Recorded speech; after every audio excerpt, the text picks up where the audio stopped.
Hey everyone, welcome back to the Gray Matters podcast. I'm your host, Josh Perry. And I'm your other host, Jackie Lorcella.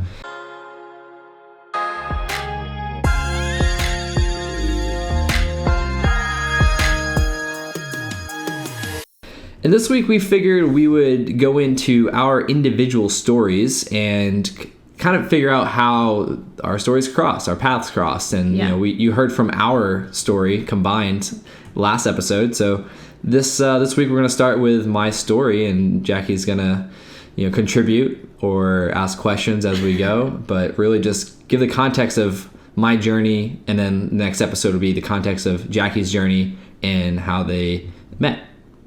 Anything else you want to add? No, I think that sounds great. All right, so we'll just start from the beginning. And this is going to be the long story short. That's why I'm working on a book, and that's why I do talks, and all my content is because there's a lot that goes into it. So just like anyone's story and journey. So for me, I was born and raised on Cape Cod, Massachusetts, into a working class family, and my parents had split up when I was about 2. Or just before I was 2, about 1.5 or so. So my mom raised me as a single mother for 2 years or so until my brother's dad came into the picture. And then after about a year, they had my brother when I was about 3.5, 4. So those timelines sound a little off now that I'm doing the math in my head, but either way, it is what it is. That's how I grew up. And as I grew up, my dad and my mom kept a great relationship. He was very supportive, and my dad was heavily into athletics, still is. And I started out with t-ball and moved into Little League, and eventually into middle school and high school started playing baseball. And what's the first sport you remember playing t-ball. With your dad? No, like with your dad. With my dad? Yeah. Probably throwing a ball and catching it with a glove back and forth. Yeah, I don't remember that age. I just remember t-ball was the first sport I played. But I do remember as I grew up, in my younger teenage years, we were playing rollerblades, like hockey, basketball, always throwing a football around. He was in a flag football league, and he was in a basketball league, he was in a softball league, and golf and bowling. I was going to say he's such an avid golfer. I was like, bowling was probably the first sport we ever did together. Yeah, that's what I was expecting to hear. He used to take me bowling. His dad's like such a hotshot bowler. It's ridiculous. And that's actually a good thing to talk about. People don't know this. A lot of people don't know this about me, except for my close friends and family, of course. But I was in a bowling league even before I got into BMX. And what a nerd! Yeah, I was good. I really enjoyed it. I still enjoy it today. And if it wasn't for my travel schedule, I'd join a league in my local town. But yeah, as things progress, I was just dabbling in all these sports. And around 11, 12 or so, I've been on a bike and messed around with skate parks with like a janky bike here and there because I was also skateboarding. And then I saw BMX on X Games, and I had an older cousin and his friends that all rode BMX, and it looked more appealing to me. And as I started, practicing more and, realizing it was a form of transportation for me, I could ride in the woods, I can ride in dirt jumps, I can ride at the skate park, I can ride around town. It became this new creative outlet for me, and this new passion that just kind of took over. And it was an escape for me as well from a negative childhood with, my stepfather, and just a really good place for me to put my energy into. What was going on with your stepfather? So I guess the long story short with that was he was very abusive, an alcoholic. He was a drug addict when he was younger. And after my brother was born, my mom said that he was also bipolar, so something had switched because he didn't want to have 2 kids, even though I was his stepchild. Things started to change, and they started drinking heavily again, and just was really physically and mentally abusive, manipulative, especially to my mom. And it just, he was he was around until I was about 14 or 15, and the last interaction we had, it was an altercation, and he'd always taunted me to come on, hit me, and call me names and stuff and push me around. I never did anything. And then this one day I had enough, and I punched him right in the face, and I think he was taken back and shocked, and so he called the cops on me, and then they actually laughed at him. His father was friends with the police department. He came too, and he just was like, "Are you serious?" And that was the last time he was in our house, and my mom divorced him shortly after that. But ironically, my dad bought me my first BMX bike, but my brother's dad was one, like, again, he was bipolar. So one day he's my best friend bragging about me, and the next day he's, abusing me. And it was interesting because my first memories at a skate park on my bike was him helping me. Like, he helped me drop in my first quarter pipe. And for those that don't know, that's a pretty big deal on a bike for the first time. It's like a monumental step in your career, whether it's a hobby or you want to pursue it. For sure. And so BMX was my outlet. It was my escape, and it was where I put my energy and my expression of creativity. And by the time I got into my junior year, or sophomore year actually, it just took over. I stopped playing school sports, entering amateur contests, making a little bit of money here and there, and winning free parts. And around my junior year, I entered the DO Tour professionally now, and was competing around the country and making a name for myself. But I was also working a landscaping job that I actually enrolled in the technical high school, to work 2 weeks landscaping or whatever technical field you're in, and then 2 weeks academics. And in my mind, that was less school for me, and I could make money and I could travel with it to compete. But I got an ultimatum from my boss one day. Summertime was our heavy time for BMX and the season and work. And I was taking a lot of Fridays and Mondays off to travel these contests, and my mom was coming to some of them with me. And it was my boss gave me this ultimatum to pick between his position for me and then my dream. And 17 years old, it was a no-brainer. I was just like, I knew I had the opportunity of a lifetime, and I wouldn't be able to start this journey at 30, 40 years old because of the physical aspect of it. And then I'd probably get out of it, get sucked into a job, and maybe have a family and all these things, and I would just be obligated to not go after my dreams. So my mom signed me out of high school, allowed me to drop out, and then her and my dad both supported me in my decision to move 13 hours south from Massachusetts to Greenville, North Carolina, to train with Dave Mira and the other pros. Didn't your mom forget that she had to sign you out of school? So she signed me out after. So what happened was I was actually visiting my buddy Matt Troy in Greenville. He was going to ECU, and he specifically picked that school so he could ride. But he was letting me stay with him for a little bit, and we forgot that school had started. I was on a road trip after I had left my job. I was just out there just visiting, no intention of moving there at this time.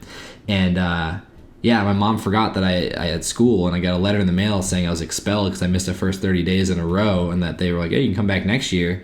And I remember I was like, I'm just going to stay here with Matt. And it was cheap to live. And him and I drove back. He's from Cape Cod as well. So we drove back to Cape Cod for, I think it was Thanksgiving that year.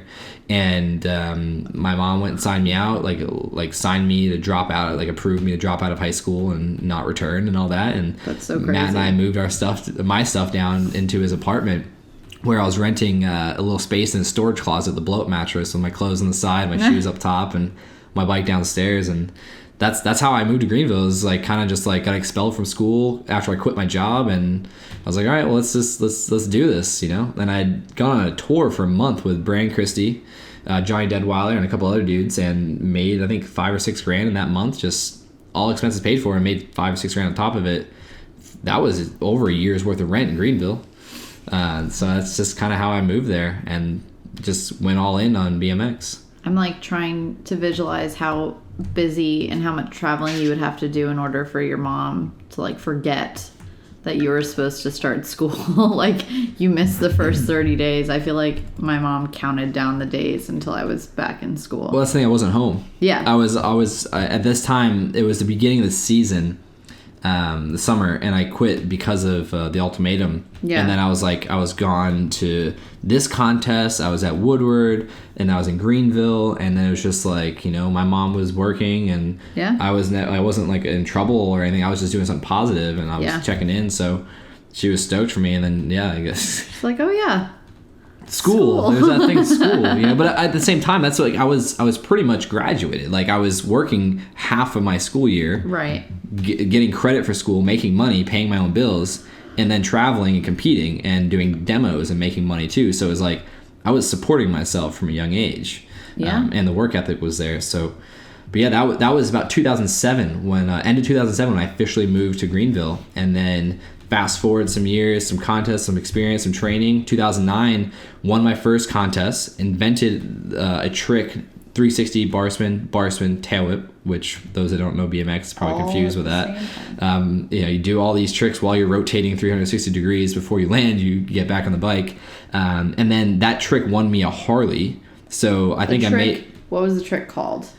the trick was dubbed the pile driver because the foundation trick of it, the 360 with the bar spin, was called a truck driver. And adding another bar spin and a tail whip, that's just what they called it. And I was like, all right, sure, because I don't have a name for it. So it was pretty cool. But like that contest weekend, I won like I think 15 grand. And it was amazing, you know, and it allowed me to pay my bills off for the year and be comfortable. And then rode X Games, got invited to ride X Games in June or July. Was still on the DO tour, doing well. That was the first time I left the country. I went to France, and then I went to Spain again that year, and then France again. And it was amazing. And still, you know, got invited to Dave Mirra's invite-only contest at his private training facility. 16 people got invited. I was one of them. I think I got like 7th place, so it was a huge honor. It was a crazy, you know, it wasn't a rookie year because I already competed professionally 2 or 3 years prior, but it was a rookie year in the sense that people knew my name. Like all of a sudden I was on people's radar. And that helped a lot because now moving into April of 2010, that's when I had my brain surgery. And I had never had surgery before then. And so it was a lot of fear, of course, but the BMX community worldwide reached out to let me know that they loved me, they supported me, and I was going to be fine. And that put that seed in my head that I'd be all right. And then, you know, my mom's story battling colon cancer, Lance Armstrong's story, like all these 3 components allowed me to turn the fear to fuel to live my dream. I kept focusing on that. And yeah. Well, I mean, like, maybe we should back up a little bit. How old were you when your mom was battling colon cancer? So I think I was like 16, but she never told me because when I was 16, 17, I was competing and traveling, and then I moved, and she didn't want to worry me. So my brother knew. So she was in the hospital getting her colon removed and all this crazy stuff. She was having surgery, radiation, and her husband at the time, Keith, he's always been great to my brother and I. Her high school sweetheart that they got reunited after my brother's dad and my mom split up a little while later. He had been taking care of us, you know, for so long, and he'd always been there every time she was in there. He was in there with her, which was amazing to know because I was just, you know, afraid that she was by herself. I don't remember. I want to say it was after my surgery or right before, not right before, but like before we even knew about mine, you know, my situation. So like a year later after everything was said and done, your mom was like, by the way. And she had gone through a couple more situations over the years, and my brother and Keith, her husband at the time, were there, and I had known about it. And that's some things I reflect on now with my choices in my past, especially now that my brother had passed away last year. It's been this Friday is his 27th birthday. He would have been 27, and 13 days after that is his 1-year anniversary from his passing. And it's interesting to think about because of all the time. It was due to money. I didn't have enough money to travel back and forth to Massachusetts. I literally didn't have any money. It was either, you know, do that or like not eat and be able to pay my rent. Professional athlete going through this. Yeah. One of the top professional athletes in my sport. So I have a lot of regret that I'm dealing with as far as accepting my decisions and not living with regret. But that's also why I do all the things I do and try to help people. But it was interesting because it was just a lot of time where I've learned my stress response is just keep busy and like work and like get focused on what I'm trying to accomplish. And that's all my mom ever wanted to do. So subconsciously I knew she wanted me to, you know, be successful at what made me happy. And that's why she kept it from me and always told me, don't worry about coming back. And it allowed me to be successful. And I think if it wasn't for that, I wouldn't have the influence I do, which is worldwide, which is amazing, to help people get out of any hardship they're in or help them become healthier or change their lives in any which way, which is interesting to reflect on when my dream started at 17 started sooner than that, but when I left home at 17 years old to pursue this dream, and now I'm speaking on stages, I'm impacting, you know, thousands of people, and my goal is to continue that and reach millions of people, and so I'm on my way to do that. But if it wasn't for my mom, you know, being strong and hiding it from me and allowing me to pursue my dream, I potentially wouldn't be helping the world like I am today. And it's kind of crazy to reflect on that, and that's what's helping me deal with the whole regret aspect, especially with my brother. But yeah. So what year was that?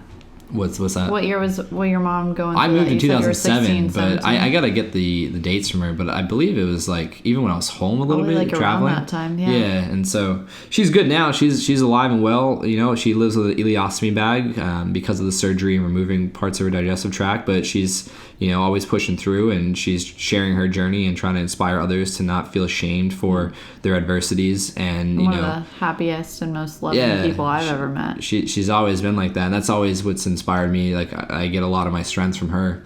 But yeah, so that was about the beginning of my leaving home, and then come April 2010, I had the brain surgery. Start before that, because you mentioned brain surgery earlier, but essentially like 2009, when you were invited to X Games and like Mira's contest and everything, like you were dealing with some shit. Yeah, so all of 2009 was just a combination of me suffering and living one of the best years of my career. It was like I said, not my rookie year, but it felt like that. And multiple times doctor's office visits for these debilitating headaches and migraines that would lead me to throwing up, losing my vision, and going to the eye doctor, them saying my eyes were fine, and them denying me a scan every time I went in. Like, hey, CAT scan, X-ray, MRI, like something to look at my brain, because you're telling me I'm fine, but I don't feel I'm fine. And there was actually a day at Mira's contest where I missed practice because it was just so bad. I couldn't deal with it. I just buried myself in my pillows. And that's crazy, and I just accepted that as a normal part of my life. BMX athlete, we deal with injuries a little bit different than the average athlete or person, but athletes in general always push through because they're set on the goal, And so I just set it off as like, all right, this is my new norm. This is my life. I'm gonna suffer, and it's all good because I'm just trying to live my dream, and I'm living it, and let's keep it going. And it was March 2010 when I was trying a new variation of a trick in the foam pit, and went and tried on the real ramp for the first time, and overcompensated the rotation and the flip of the trick, and hit my head when I landed and get knocked out, and had to get an MRI now. And I'll never forget, I'm driving there by myself because I'm not throwing up, my vision's fine, I just got a little bit of a headache and then some pain, and I'm thinking, this is a concussion report, be in and out, it'll be all good, maybe tell me to take 2 weeks off, whatever. And I'm sitting there by myself, just turned 21 November, 3-4 months in, fresh 21-year-old, and just thinking, concussion report, cool. Who told you to go to the ER to get looked at? Like, was it all just the like times a decision? I went? No, just like... I didn't have a primary. No, so I mean, like, just like in. right now. Like, you hit your head and you got knocked out. Were you just like, oh, I should go get my head checked? I went to the urgent care. I always went to the urgent care down the road from my house because I didn't have a primary care doctor. Yeah. And the headaches didn't go away for 2 days. And so I was like, let me go get an MRI. Yeah, okay. I think Trish might have advised it. Yeah. But it was like after it wouldn't go away, I was like, all right, Trish is an athletic trainer that works with a lot of the BMX athletes. Yeah, she helped me a lot. She was the person that rolled me over. Like, I met her in 2007 when she rolled me over and knocked out at Dew Tour on my face, my arm melting because the flat bottom was so hot. But yeah, I think she had told me to go, and I just was stubborn about it. But then after 2 days, the headache didn't go away.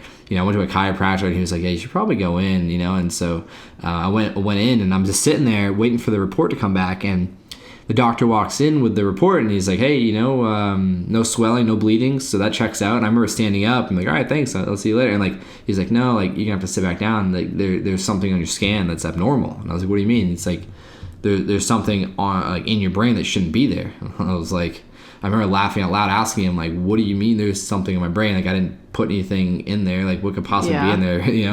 And he's like, "Well, there's a large mass taking over the left side of your brain. At this point, we don't know if it's benign or cancerous, but we know if you want a shot at preserving your life, you have to have surgery.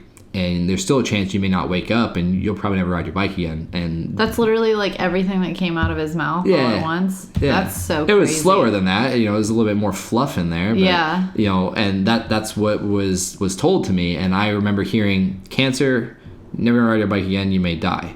And so the two ways I can explain this feeling, which is it's an interesting feeling, like to express emotion verbally, it's two different parts of our brains that don't really connect on like the same level. So analogies work well for me. And one, so like an emotional roller coaster, so many different emotions flowing through me, and this fear, anxiety, and doubt, and victim mentality and worry, like all these things. I just felt broken. I felt broken inside. Like I felt like life wasn't real, and I just felt numb and broken.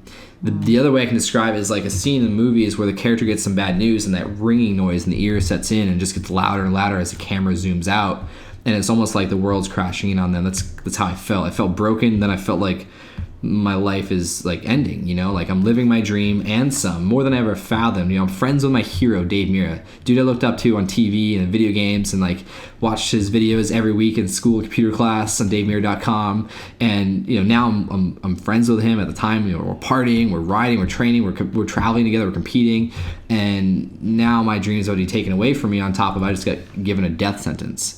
And that was a lot to take in. And I remember just, getting up and trying to rush out, push past the nurses and the doctor, and went and sat in my car for a little while and tried to call my mom. And it was like a bad dream all over again. Like, you have a dream and you can't talk, words don't come out, even if you yell. Like, that's literally how I felt. And there's only been one other time where I felt that way in my life. And, that was last year when my brother had passed. But like, words wouldn't come out. And my mom knew instantly there was something wrong. She started crying, asked me what was wrong. And eventually I could speak and we talked about it. And she said it was all going to be okay, all that good stuff. And then Brandon left work early. My best friend who was living with me at the time, who I convinced to move from Massachusetts as well, Brian Christie, he left work early to come drive around with me, just be with me. And we sat in silence for a little while. We started talking and crying and like, just, love you. And like, you can't go, man. And like, all these things, like, you're gonna be fine. And then we started listening to music and just, it was like a 2-week transition from diagnosis to surgery. And like I said, Lance, my mom, and BMX, like all those things, the BMX community, all those things helped me push through. And like I just was like, all right, it's another injury. I think it's important to note as well, like the size of this mass. Like when you see, like, go to Josh Perry BMX on Instagram. Or joshperrybmx.com. We should probably put an MRI up there somewhere too. And just to be able to see it, it's when they say it's taking up the left side of his brain, like it's massive. It was like 8 centimeters 8 or so centimeters long by 4 wide. 4 wide by 2 deep. Oh, 4 deep? Jeez. Yeah, it looks like a weird, funky sweet potato. Yeah, it was like getting to the point like he was going to eye doctors because his vision would go. Because previously it was to hitting my head. When they told me everything's fine. And I can't see. That's what I mean. Yeah, exactly. Like I'm like his vision would go, and it's essentially like, so the cranial nerves that are in charge of vision are like, if you're looking at a brain from a side view, it's in like the bottom of your brain. Like it's like deep in there. Like they're not around the surface. So there was so much pressure from this mass from the top of his brain. Yeah, it's a meningioma, which benign meningioma from the meninges layer of your skull lining. Yeah, that it was growing into my brain, so it was pushing all my brain matter down. Yeah, so there was enough pressure on that like gray matter and like brain matter that like it was compressing nerves that were like toward the bottom layer of the brain. So that's always just kind of crazy to me that like he lived with that for a year, or even probably more than that. It was probably just the last. Of it had to have been. Yeah, the last year was when it started causing problems, essentially. But like before that, it was probably growing, which we'll get into. When it grew back twice, it was 2 years before they found the regrowths. Yeah, and they were about a blueberry size, so that thing had to have been in there for a while. Because the last MRI I had when I was younger, because I used to have migraines when I was younger, and I pushed it off as an adult thinking they're just coming back. Yeah. On top of they're telling me I'm normal, here's some pain pills, you just have headaches, come back, you need more. Yeah. But what's crazy too, I forgot to mention this, it was a 6-hour brain surgery. It was supposed to be 4, they said, but when they got in there, the tumor was wrapped around the optic nerve and an artery. So they couldn't risk hitting either of them because of all, you could just name a risk factor, and it was in the paperwork I had to sign off of. So I forgot about that. Yeah. They also moved other people. So so the neurologist, Dr. Friedman at Duke University. Yeah. The neurosurgeon sees this thing and he's like, all right, we got to get this kid in here immediately. Moved his patients out of the schedule, or moved him around to get me in before them because my case was so severe. He actually told me I had another month or two based on the size of it. Like, that I wouldn't have woken up. It would have essentially like grown to the point where like his artery would have been, like the blood flow would have went off, and like he could have stroked, or he could have, just like not had any more blood flow to his brain, and like it's just kind of insane to think about. So after a 6-hour surgery, 75 staples, 16 stitches in my head, and 4 titanium screws in my skull, I was back on my bike in 5 weeks. Do you still have any metalwork in your 4 screws in your head? Yeah, they don't take them out. Yeah. Yeah, you can feel them actually. It's crazy. You can feel like the different in the spots, like the different like whatever you want to call it, like the divots. Yeah, it's insane. But yeah, I went in for 4 weeks. He has all his staples in a jar too. Yeah, I've seen those. That was the first surgery I ever had. Pulled them out, and he was like, "Oh, check out all my staples for my head." I was like, "Oh, okay." But back on my bike in 5 weeks, competing an additional 8 weeks after that in England, got 8th place, I think, 7th or 8th place. Actually, Todd was there too. Did you feel any like other than just like physically like not being on your bike for 8 weeks? Did you feel any different riding after your surgery? Yeah, of course. My balance was off. My body awareness was off. It took me forever to learn how to spin and flip again comfortably. And even after that, like it was like 2 years till I felt fully comfortable and confident on my bike doing things I've been doing for years. But it was just another injury to me. And before the surgery, it was like, all right, what do I gotta do? I'll do it. Let's do it. I'm being told I don't have an option anyway, so why worry about it? Right. Let's just focus on when I wake up, what am I gonna do, rather than what if I don't wake up. And that was the start of my mindset strength that I subconsciously was building. And it helped throughout the years because a little over 2 years later, an MRI showed 2 new masses that had grown back on the same side. And Dr. Friedman explained it was because of the complications of the surgery when they got in there.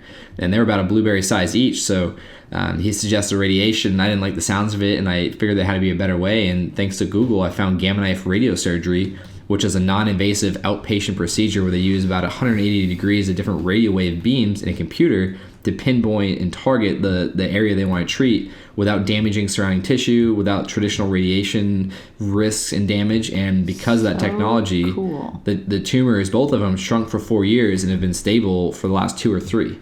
And it's like straight out of a sci-fi movie. Like if you look Hulk. at like the crazy like headgear that he had to wear, they don't have it now, but like he was like one of the last people to actually like have to use it. Like they like drilled it into his head, so he couldn't a frame into your skull anchored by screws. They did. They don't anymore. Yeah, not anymore. 3 months or 4 months later, they said they went to all computer sensor based technology. Yeah. So lame.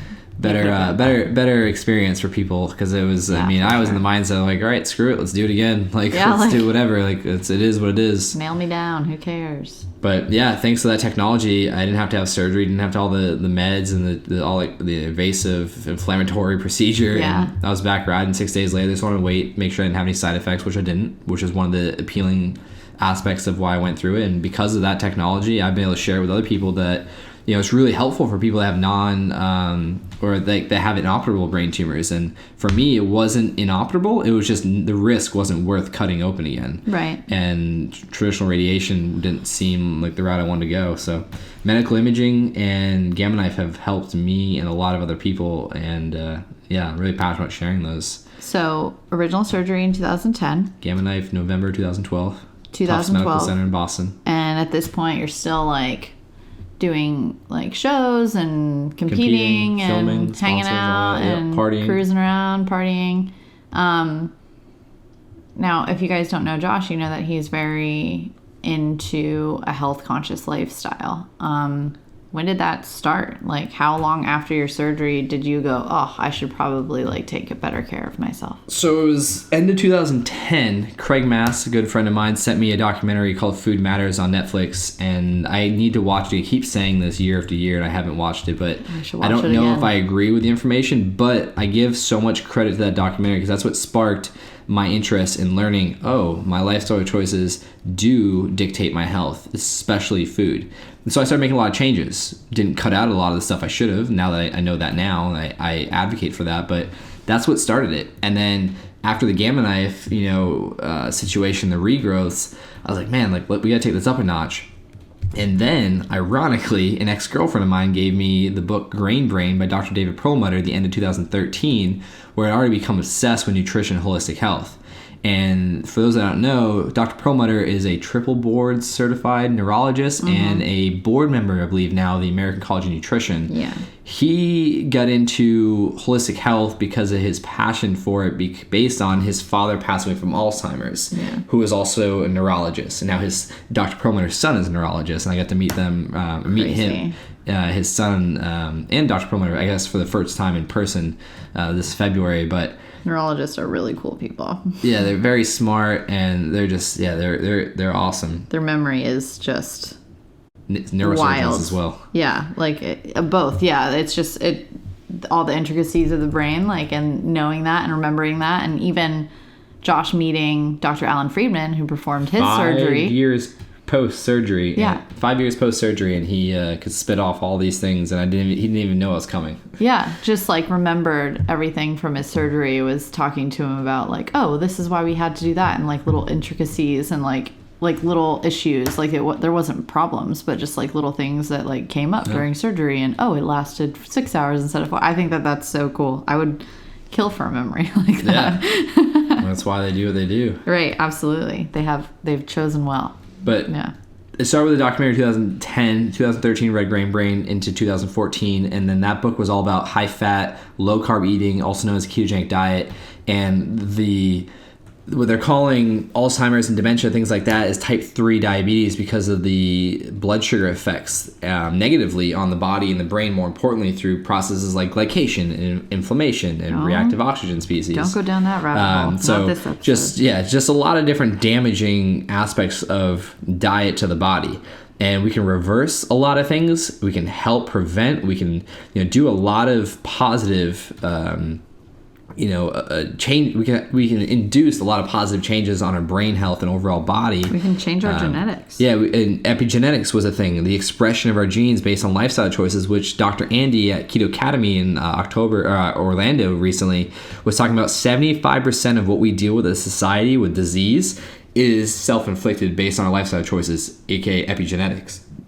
Which, that's really profound to think. Only 25% of what our genes have going on in our body is dictated by them, and we have no influence over them. 75% of our genes can be changed with thought, nutrition, exercise, and literally any part of our being put energy put forth. We can change, and it's really interesting. It's a hard thing for people to accept because of what we're taught. The pharmaceutical ties, the big food ties, and the education ties, and there's just so much that goes into it. But that book is really what helped get me really into where I am today with the ketogenic diet and lifestyle, and sharing that with people, and the experience of like helping Miles control his seizures, or helping Joe get off his type 2 diabetes meds, or my client Jason dropped 60 pounds in 3 months, and feel good while doing it and preserve muscle mass, and his father doing it with him and losing 25 pounds or removing 25 pounds to be able to have his knee surgery that they were waiting on him.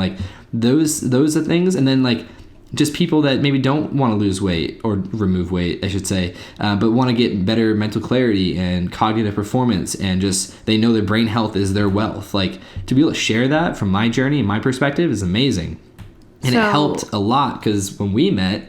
Yeah. Is that where you're going to go? I was going to say, in case you can't tell, this is what Josh is doing now for work, which is 2019. But I was going to say you did skip the most important part of your life. That's where I'm going now. Which is when you met me. So I was gone in the summer 2015 for 3 months doing shows at an amusement park called Cedar Point in Ohio.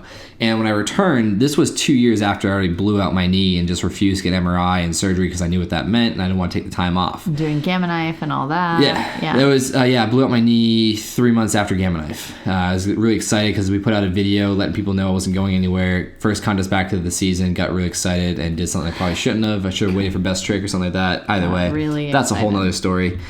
But came back from these shows, and the bike park I trained at hired on Trish, and what were you at the time? Her assistant, or Yeah, I was the assistant athletic trainer there. And, I was a graduate assistant athletic trainer there. So they hired Trish and Jackie full time, and Jackie and I got to know each other. She did some of the... it wasn't the first cupping, because Trish had cupped my ankle, my knee years prior, but that was 1 or 2 times. But she cupped my back and helped me with a lot of things, learned about my story, my knee, and I was sharing about nutrition, high fat, low carb eating, ketogenic diet eating, type stuff like that. And she was sharing a lot of different research with me on different graft types for the ACL repair, and we went through prehab together, and it was really Jackie who helped convince me to go through the surgery and letting me know if I do the work, I'll be able to compete the next season. And I think something really interesting about Josh's situation is that I was this new athletic trainer fresh out of school, and for those of you who don't know what that is, it's someone who is in charge of doing like injury prevention stuff. So that's taping, bracing, exercise. They also do rehabilitation. We do emergency care at events. Just different things like that. They're athletic trainers that work in a clinic setting with physical therapists and surgeons. And there's athletic trainers that work in industrial settings, like the Kennedy Space Center hires athletic trainers to work with all of their workers. But then they also, like, if you ever see anyone in khakis, like, run out onto a football field, that's an athletic trainer, like 9 times out of 10. But being fresh out of school, Josh was, like, challenging. Like, he was one of the most difficult athletes I have ever worked with, because everything I told him to do, it was a question like, well, why do I have to do that? I've heard this before. Why should I have to do what you say? Genuinely curious, though, not being offensive. He sounded like a little prick is what he sounded like. But I was like so frustrated, but also really happy because I could go back, reference things that I've learned, show him like physical proof, like, no, like, core work is very important to rehabilitation because it's the first thing you lose after surgery and stopping sport. And like, he was so mad at the fact that he had to do V-ups. Like, he was so irritated by all this. And so when we started doing what I like to call prehab before surgery, like, I really challenged him, but he also really challenged me. So I even tried to challenge him more. And even stepping into surgery, there was a little bit of a debate as to which graft he would use for his surgery. And I'm really happy with what we chose, actually.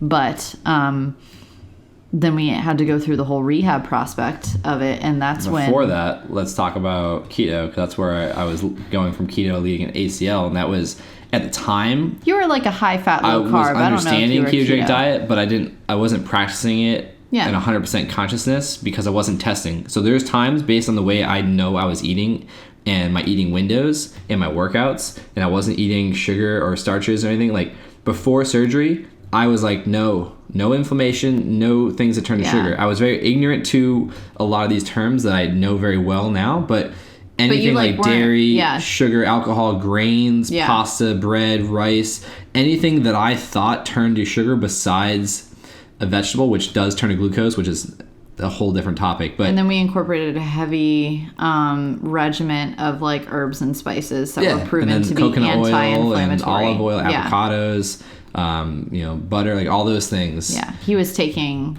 turmeric every day. He was putting garlic and rosemary into his food. He was like having amounts of ginger. Like, he literally tackled it from every possible angle. So he did like mindset. The work beforehand. He was doing mindset stuff. That was one of the biggest reasons athletes don't return to 100% is mental. Yeah, they don't have the confidence in their leg that they used to. I was refused to let that happen to me, especially after all I'd been through and I was accepting the surgery. But because of those choices, when I came out of surgery, my knee was half as swollen as a typical patient comes out of it. It was so cool to see. Like, especially fresh out of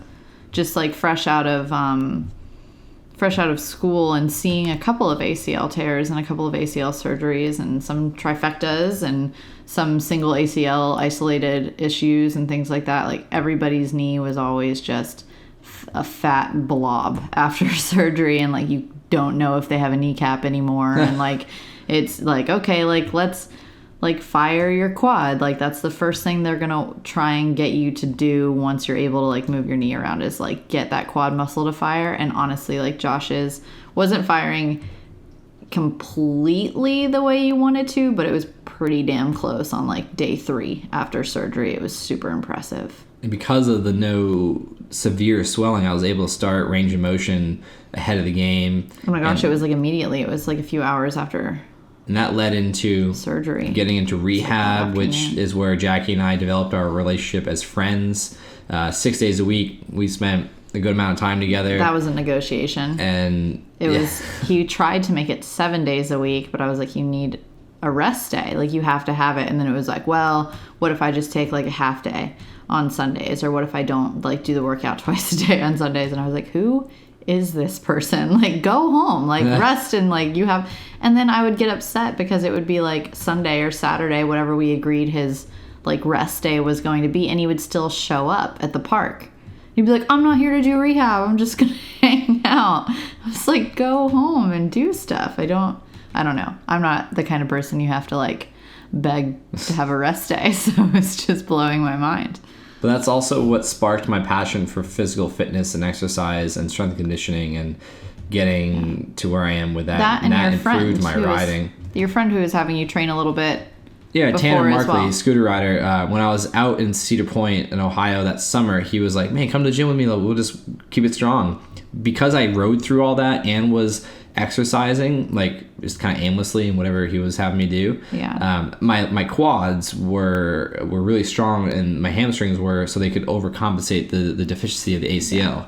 But moving on for that, that's a whole. We could just do a whole episode. We've done a video about athletic training at ACL, so we could do another episode. There's so many like disclaimers and stuff like that I should add into that, but we should maybe save that. This is just my day. experience, so we're not giving medical advice. Little disclaimer: no medical advice here, just personal experience. Yeah. But really, that's what sparked Jackie and I obviously meeting and then developing a friendful relationship. We were both seeing different people at the time, so it was all good.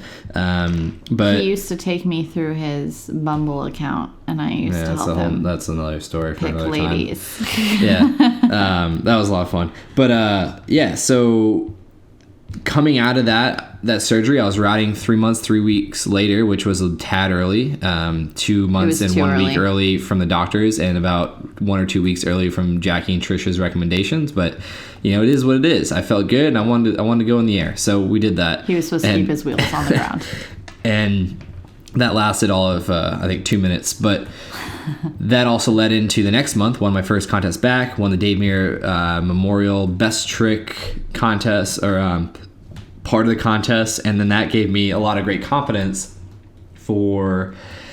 I think it was another month and a half later, out Croatia, the first stop, technically my first stop, but the second of 5 stops of the FIS World Series for BMX that year. I got 3rd place, and that just set the tone. I was like, man, everything I did it made sense. I knew it would, but like, man, this is crazy. And I ended up the season 10th place overall in the world standings after missing 1 of 5, which is a points-based contest, 1 of 5 events. And it was just a testament to all my hard work, and thanks to Jackie for helping me through a lot of it, and Dr. Perlmutter and what he put me on the path of nutrition. He didn't know about it, but I could tell him later that year, and things like that. And that's why I'm really passionate about all these things: mind, body, and body split between nutrition and physical fitness, exercise, whether that's walks regularly, if that's where you're at, or jogs, or playing with your kids, or rock wall climbing, or riding a bike or paddleboard, whatever. It's moving your body. Yeah. And then 2017. Let's make a long story short. Yeah, we were going to wrap it up here. Yeah, so 2017, after the 2016 season, was on top of the world, ready to go again. I should say my bike sponsor dropped me 2 months into my ACL recovery, which was awesome because that put me on a path of how do I move forward, and made me scramble and come up with some new plans. And I'm really thankful for it. But that was an adversity that at the time was like, man, what the hell? And then it helped me a lot. But moving to 2017, I was ready to compete. I had hired a strength and conditioning coach, my good friend Matt Hunter at Athletic Lab, $600 a month. I'm paying for all this training, and it's showing in my riding. But then my other sponsor, my nutrition sponsor, and again, I'm not going to name any brands, but they got bought out by Nestle, and ironically, their athlete budget disappeared when we were going to be putting me on salary and giving me more support beyond the travel I had the year before, which is amazing because it allowed me to travel. But that went away, and I'm like, man, what the hell? And then I get a brain tumor diagnosis for a 3rd time with 2 additional tumors on the opposite side of my brain. And now this is where keto kicks in, and I'm gonna wrap it up with this. But they told me they think it's a genetic predisposition to developing brain tumors and spinal cord tumors. But thankfully, I just had the 4 brain tumors because spinal cord tumors would put me out of commission for exercise and just not being in pain every day. But they said they think it's genetic, and I remember epigenetics. All right, cool. Damn. 3rd time, let's learn more about this keto thing, because ketones have epigenetic effects. Ketosis is able to help people with tumors, cancers, epilepsy, depression, anxiety, all these things. So let's get a glucometer, which is a tool to measure your glucose and ketone levels in your blood. Let's learn more. I bought courses, I bought books, I listened to podcasts, I reached out to people, I just collaborated, I did everything I could. Year later, MRI showed no progression of any of the tumors. The 2 that Gamma Knife zapped, still chilling. They're just doing their thing. They actually shrunk a little bit after you got Gamma Knife too, right? Oh, yeah, no, that's what I said earlier. They shrunk significantly for 4 years, and they stayed low ever since. Now, the 2 new tumors, nothing. No meds, no surgery, no treatment. just this February, so what, 3 or 4 months ago, 2-year follow-up, still nothing without med, surgery, or treatment. And that's my journey to keto. It's not a weight loss journey like 95% of people, which is amazing, has amazing results, and it makes sense, the underlying fact of burning fat for fuel, in the right context, that is. So that's what's led me to be passionate about sharing. And then ultimately, that third diagnosis, losing another sponsor out of the blue and all these things, I was like, man, let's get on purpose. Like, no one knows if I'm competing unless I tell them. They don't care if I do well or not. They just care that I'm living life. Yeah. And I'm inspiring people. And that was a weird pill to swallow. It's like, man, I'm having an effect on people just by being me and living my life. So let's get off self and let's get on purpose. And to do that, I got to do new things. Stop competing, stop working with BMX sponsors, turn down sponsors, turn down contests, stop doing demos, which made the other 50% of my income. Stop doing shows, yeah. Yeah, and I was done. I knew to get a new reality, I needed to make new choices, take new action. And in doing so, I started my health coaching business, which is a whole nother story that we can talk about, that Jackie was there. I was actually at one of her games working football where I got the call that led into that. But that's what led me today, where I'm coaching privately. I have an app, video course coming out. I'm working on 2 different books, collaborating with ketogenic.com and Ryan Lowry and Prove It. And public speaking. I'm speaking and like all these things to help fulfill my purpose of serving and supporting other people. And it's really amazing. And Jackie's there every step of the way. And it all started with the BMX dream on self, and it's led me to wanting to help people, which is, on purpose. And I find that purpose is what brings success and abundance and so many opportunities and love and all these great things to our life. And that's just what I'm about spreading, is just get on purpose, believe in yourself. And I guess, should we wrap it up with my 3 takeaways that I build my life around now? Yeah, absolutely. So unless Jackie has anything else to share, I'm going to wrap this up with my 3 principles I live my life by and I love sharing. Wrap it up, babe. You're good. Number 1, perspective is essential, and gratitude leads to abundance. So my perspective before was fear and stress and worry. And when I shifted it to gratitude, to be alive and to have the opportunity to make my tomorrow better, things just start working out better. And no matter what you believe in, if you don't have gratitude, the things that you have in your life in general was given to you by whatever you believe in: religion, spirituality, quantum physics, law of attraction, universal energy, anything. Like, that's what gave you your life. And if you're not grateful for it, you can't expect to have more. When you're grateful for even the pain, the suffering, you love everything as one, more comes. And it's amazing how that works. Number 2, clearly health is internal. I've clearly demonstrated my journey through that, and that's the biggest takeaway, I think, of our choices beyond our mindset is really what we put in our bodies, and that is internal. It manifests on the outside after time based on different genetics and age and gender and all that stuff, but that's number 2, health is internal. And number 3 wraps up everything, and that's our reality is a manifestation of our choices in the thoughts, beliefs, language, diet, sleep, exercise, everything, emotions. It's really, how we choose to move forward is going to dictate our reality, and it takes time to change our reality. But I guess a good thing to wrap this up with is, 3 years ago, I stepped away from my love, my passion, my dream that I was living for a new one. And because of these different tools I've learned along the way and that I share, I've been able to create more success in any aspect you want to determine or define success as. Whether it's love, it's abundance, it's money, it's opportunity, it's travel, it's experience, it's friendships, it's business, it's all these things. I've been able to manifest more than I ever thought and was able to do in my BMX career in these 3 hard, challenging years with lots of ups and downs. And the fuel to everything I do is after losing Dave Mira and my younger brother to suicide, and be able to share these principles with other people because I believe it could have helped them. And I wish I was more vocal about it, but we're all still here, us listening. We're able to implement these things and share it with other people, and it has profound effects. And I'm living proof of that, as well as other people I collaborate with and help and learn from and share my life with. So that's the longer, shorter version of my story. And And I think it's a wonderful example of what this podcast is all about. It's the gray matters. Like, if you notice, there's a theme with Josh's story where it's not these black and white moments where it's good or bad or right or wrong. It's like these in-between moments, these gray areas where you're making choices and you're deciding to do things, one thing or another, these gray moments in your life where you're maybe uncertain or you're building to something. Like, that's what life is about, and that's where you find who you are, and I think what you are about. And I think it's great. The stoke is real. I think you're great, and I think all of you are great for listening. And we're grateful for your ears and listening. And if you made it this far, we especially appreciate you. And we love you guys. We appreciate all of you, and we just want people to know we're here for you. We're nothing special. We're all living humans sharing the same experience of life. And we just want to share our perspectives and let people know they're not alone, and that we're all here to support one another, and that we're here to share anything inside and out at full transparency and authenticity, because we believe that's the key to really creating a movement. And we start with ourselves. We walk our talk. Be the change you want to see is my favorite thing, and we're just trying to share the love with all of you. So again, we appreciate you guys. Thank you so much for listening. And anything we can do, let us know. And we'll be coming back. Next episode is going to be Jackie's story. And we'll let her take it away. But again, we appreciate you guys. And I'm Josh Perry. And I'm Jackie Loricella. And thank you for listening to the Gray Matters podcast. We'll catch you on the next episode.